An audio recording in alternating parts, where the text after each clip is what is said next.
সাংবাদিক বন্ধুসকল আৰু মোৰ লগত উপস্থিত থকা আমাৰ বিশ্বনাথ চাৰিআলি জিলা কংগ্ৰেছৰ মাননীয় সভাপতি দিলীপ বৰুৱা ডাঙৰীয়া, আমাৰ শোণিতপুৰ জিলা কংগ্ৰেছৰ সভাপতি দাদুল বৰকটকী ডাঙৰীয়া, আমাৰ জিলা কংগ্ৰেছৰ সাধাৰণ সম্পাদক আমিনুল ইছলাম ডাঙৰীয়া, যোৱা 2024 চনৰ 4 ফেব্ৰুৱাৰী তাৰিখে অসম চৰকাৰে এক জাননী যোগে পঞ্চায়তবিলাক ভংগ কৰিছিল আৰু মাত্ৰ কেইদিনমান পাৰ হলে ফেব্ৰুৱাৰী মাহৰ 4 তাৰিখে অসমত পঞ্চায়ত ভংগ হোৱা এবছৰ হ'ল আৰু প্ৰায় 1000 কোটি টকা কেন্দ্ৰীয় চৰকাৰৰ 1000 কোটিতকৈ বেছি টকা কেন্দ্ৰীয় চৰকাৰৰ আবণ্টিত পঞ্চায়তত খৰচ কৰিবলগীয়া ধনৰাশি এবছৰ ধৰি অব্যৱহৃত হৈ আছে। কাৰণ পঞ্চায়তৰ এক্ট অনুসৰি সেই বৃহৎ পুঁজি নিৰ্বাচিত প্ৰতিনিধিসকলেহে খৰচ কৰিব পাৰিব। এতিয়া অসম চৰকাৰৰ উদূৰদৰ্শিতা আৰু পঞ্চায়ত ব্যৱস্থাটোৰ প্ৰতি অসম চৰকাৰৰ যিটো অনীহা, সেইটো কাৰণে এতিয়া প্ৰায় 1000 কোটি টকাতকে বেছি পইচা গ্ৰামাঞ্চলৰ উন্নয়নৰ কাৰণে কেন্দ্ৰই যিটো আমাক আবণ্টন দিছিলে, সেই পইচা এতিয়া চৰকাৰে ঘূৰাই পঠাবলৈ বাধ্য হ'ব। দ্বিতীয়তে এবছৰ 4 ফেব্ৰুৱাৰী মই আপোনালোকক হোৱাটছআপত জেবি আক্কা ডাঙৰীয়াৰ চাৰ্কুলাৰ এখন দি দিম। 2024 চনৰ 4 ফেব্ৰুৱাৰীত ইলেকশ্যন ঘোষণা কৰাৰ পাছত যধে মধে পঞ্চায়তৰ ডিলিমিটেশ্যন কৰাৰ কাৰণে ৰাইজৰ মাজত খুব অসন্তুষ্টি বৃদ্ধি পোৱাটো স্বাভাৱিক। মুখ্যমন্ত্ৰীয়ে ক'ৰবাত কৈছে যে কংগ্ৰেছৰ মানুহে কেছ কৰিছে। অসমৰ প্ৰত্যেকখন পঞ্চায়তত কেছ হোৱা নাই আৰু সংবিধানে আমাক এটা মৌলিক অধিকাৰ দিছে যে চৰকাৰৰ যিকোনো সিদ্ধান্ত নাগৰিকৰ যিটো ফাণ্ডামেণ্টেল ৰাইটছ, সেই ৰাইটছৰ অধীনত নাগৰিকে ন্যায়ালয়ত গৈ পেলাই তাক চেলেঞ্জ কৰিব, প্ৰত্যাহ্বান জনাব পাৰে।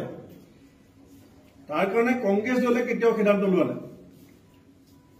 আমি পঞ্চায়ত নিৰ্বাচন সদায় পাতিছো, কংগ্ৰেছ এতিয়া শাসনত আছে আৰু আমি পঞ্চায়ত নিৰ্বাচন সদায় পাতিব বিচাৰো। কালি নিশা হিমন্ত বিশ্ব শৰ্মা ডাঙৰীয়াই কৈছে যে চৰকাৰবিলাকে সাধাৰণতে পঞ্চায়ত নিৰ্বাচন পাতিব নিবিচাৰে। কিন্তু তেখেতে নিজৰ কথা কৈছে। হিমন্ত বিশ্ব শৰ্মা ডাঙৰীয়াই নিজৰ কথা আৰু নিজৰ চৰকাৰৰ কথা কৈছে যে তেওঁলোকৰ যে ইলেকশ্যন পতাৰ ইচ্ছা নাই। আৰু তেখেতসকলৰ মিত্ৰ দল অসম গণ পৰিষদ 85 চনৰ পৰা 5 বছৰ যেতিয়া ক্ষমতাত আছিলে, পঞ্চায়ত নিৰ্বাচন পতা নাছিলে আৰু 96 চনৰ পৰা 2001 চনলৈকে যেতিয়া এজিপি ক্ষমতাত আছিলে, তেতিয়াও অসম গণ পৰিষদে পঞ্চায়ত নিৰ্বাচন পতা নাছিলে। আৰু কালি মুখ্যমন্ত্ৰী ডাঙৰীয়াৰ বক্তব্যত স্বতঃস্ফূৰ্তভাৱে মনৰ ভিতৰৰ কথাটো ওলাই গ'ল যে চৰকাৰবিলাকে পঞ্চায়ত নিৰ্বাচন পাতিবলৈ সাধাৰণতে নিবিচাৰে। কিন্তু 91 চনত যেতিয়া আমাৰ হিতেশ্বৰ শইকীয়া ডাঙৰীয়া মুখ্যমন্ত্ৰী আছিলে, অসমত কংগ্ৰেছৰ নেতৃত্বত পঞ্চায়ত নিৰ্বাচন হৈছিলে। 2001 চনৰ পৰা যেতিয়া তৰুণ গগৈ ডাঙৰীয়া অসমত কংগ্ৰেছৰ মুখ্যমন্ত্ৰী আছিলে, আমি পঞ্চায়ত নিৰ্বাচন অসমত অনুষ্ঠিত কৰিছো। গতিকে কোনে এই যে কয় গোসাঁই ঘৰত কোন, মই কল খোৱা নাই, কালি হিমন্ত বিশ্ব শৰ্মা ডাঙৰীয়াৰ বক্তব্যত সেই কথাটো স্পষ্টকৈ ওলাই পৰিছে। ন্যায়ালয়ত যিসকল ব্যক্তি দ্বাৰস্থ হৈছে, তেওঁলোকে তেওঁলোকৰ অঞ্চলবিলাকত হোৱা আঁসুৱাবিলাক আঙুলিয়াই দিছে। কিন্তু চৰকাৰখনে যিটো পঞ্চায়ত নিৰ্বাচন সাংবিধানিকভাৱে আইনগতভাৱে ছমাহত অনুষ্ঠিত হ'ব লাগে, আমিও চৰকাৰক সহযোগ কৰিছিলো যে ঠিক আছে, কিবা কিবি অসুবিধা আছে, চৰকাৰে অলপ সময় লৈছে, ইলেকশ্যনটো পাতক। কিন্তু চৰকাৰে এতিয়া ন্যায়ালয়ৰ সিদ্ধান্ত এতিয়ালৈকে অহা নাই। কিন্তু আমি অসম চৰকাৰক আজি জনাব বিচাৰো যে আমি অসম প্ৰদেশ কংগ্ৰেছ কমিটিয়ে পঞ্চায়ত নিৰ্বাচন আমি সময়মতে হোৱাটো বিচাৰো। আমি এইটোও বুজি পাওঁ যে মেট্ৰিক পৰীক্ষা, হাই ছেকেণ্ডাৰী পৰীক্ষাৰ লগত সমান্তৰালভাৱে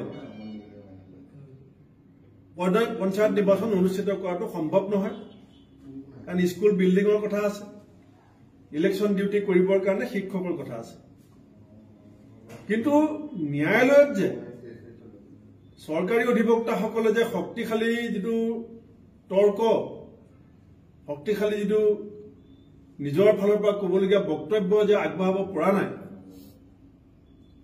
সেইটো আমি নিশ্চিত কাৰণ বিচাৰপতিক আমি কনভিন্স কৰিব পাৰিব লাগিব যে 1000 কোটি টকা অবিবাহিত হৈ পৰি আছে অসমৰ পৰা যদি টকাখিনি ঘূৰি যায় তে আমাৰ ৰাজ্যখনৰ গ্ৰামাঞ্চলবিলাকত কিমান ক্ষতি হ'ব দ্বিতীয়তে পাব্লিক ৰিপ্ৰেজেন্টেটিভ এক্ট পঞ্চায়ত আইনখন সমাহতকে নিয়মমতে অধিক কাল পিছৰ ৰাখিব নোৱাৰে কিন্তু ডিলিমিটেশনৰ সুবাদত এতিয়া ফেব্ৰুৱাৰী 4 তাৰিখে এবছৰ হ'ল তো অনিৰ্দিষ্ট কালৰ কাৰণে পঞ্চায়ত নিৰ্বাচনটো কেনেকৈ চলিত ৰাখিব